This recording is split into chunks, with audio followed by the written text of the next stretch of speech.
নমস্কাৰ higher secondary পৰীক্ষাত grace mark দিয়ে নে নিদিয়ে ভিডিঅ'ৰ মাধ্যমে তোমালোকৰ সৈতে আলোচনা কৰিম নিশ্চয় তোমালোকে ভিডিঅ'টো সম্পূৰ্ণভাৱে চাই থাকিবা মৰমৰ ছাত্ৰ-ছাত্ৰীসকল তোমালোকক স্পষ্টভাৱে জনাই দিব বিচাৰিছো যে তোমালোকৰ হায়াৰ সেকেন্ডাৰী পৰীক্ষাত গ্ৰেছ মাৰ্ক দিয়া হয় বহুতে কয় যে তোমালোকক গ্ৰেছ মাৰ্ক নিদিয়ে বুলি কিন্তু এয়া একেবাৰে অসত্য তোমালোকৰ হায়াৰ সেকেন্ডাৰী পৰীক্ষাটো গ্ৰেছ মাৰ্ক দিয়া হয় আৰু মন কৰা তোমালোকে 5 নম্বৰতকৈ অধিক তোমালোকৰ এটা বিষয়ত গ্ৰেছ মাৰ্ক দিয়া হয়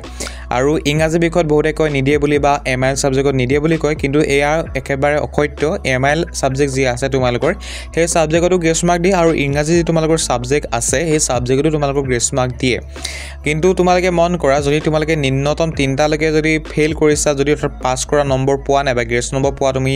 নাম্বাৰ পাইছা তেতিয়া তোমাক গ্ৰেছ মাৰ্ক দিব কিন্তু যদি তুমি 3টাতকৈ বেছি সাবজেক্টত ফেল কৰিছা তেতিয়া কিন্তু তোমালোকৰ গ্ৰেছ মাৰ্ক নিদিয়ে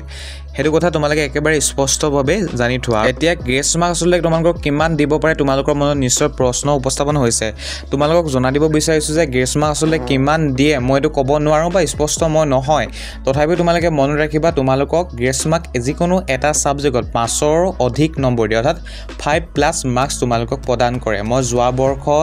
ৰিজাল্ট চাইছো যত এজন ছাত্ৰয়ে 16 নম্বৰ পাইছে তেওঁ ইংৰাজী বিষয়ত আৰু তেওঁ গ্ৰেছ মাৰ্ক 14 নম্বৰ দিছে আৰু তেওঁ পাস কৰিছে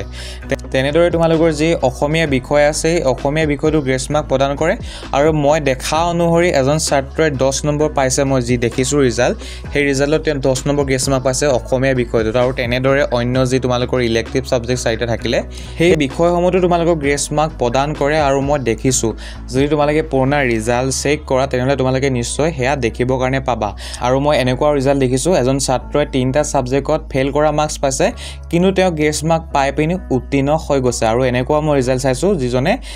4টা বিষয়ত বেয়া কৰিছে অৰ্থাৎ তেওঁ পৰীক্ষা ফেল বুলি আহিছে গতিকে তোমালোকে মই যেটো তথ্য জনালো তেনেদৰে মেট্ৰিকটো পালন কৰে গতিকে এনেদৰে তোমালোকৰ হায়াৰ সেকেন্ডাৰীটো পালন কৰে আৰু যদি তোমালোকে পুৰণা ৰিজাল্ট চোৱা তেনেহলে এই নিয়মখিনি মই যেখিনি কলো তেনেদৰে তোমালোকে দেখিব কাৰণে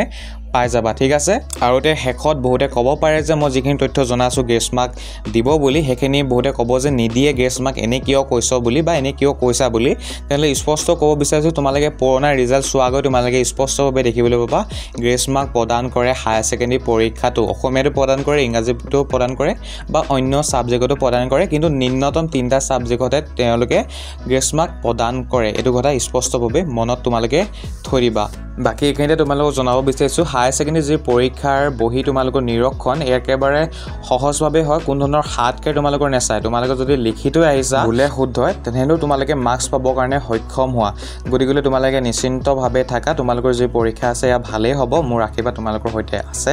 বাকি যদি কিবা তোমালোকৰ প্ৰশ্ন মনত আছে নিশ্চয় তলৰ কমেন্ট বক্সৰ জৰিয়তে কমেন্ট কৰিবা আৰু যদি তোমালোকে চেনেলটি সাবস্ক্ৰাইব কৰা নাই নিশ্চয় চেনেলটি সাবস্ক্ৰাইব কৰি লবা ৰিজাল্ট তোমালোকৰ যেতিয়া আপডেট আহিব যে কেতিয়াকৈ দিব তেতিয়া তোমালোকৰ কাৰণে ভিডিঅ' বনাই উপস্থাপন কৰিম তেতিয়া তোমালোকে জানিব পাৰিবা গতিকে নিশ্চয় তোমালোকে চেনেলটি সাবস্ক্ৰাইব কৰি লবা আৰু মই যিদৰে ক'লো তেনেদৰে তোমালোকৰ পৰীক্ষাত গ্ৰেছ মাৰ্ক প্ৰদান কৰে ঠিক আছে ভিডিঅ'টো চোৱাৰ কাৰণে ধন্যবাদ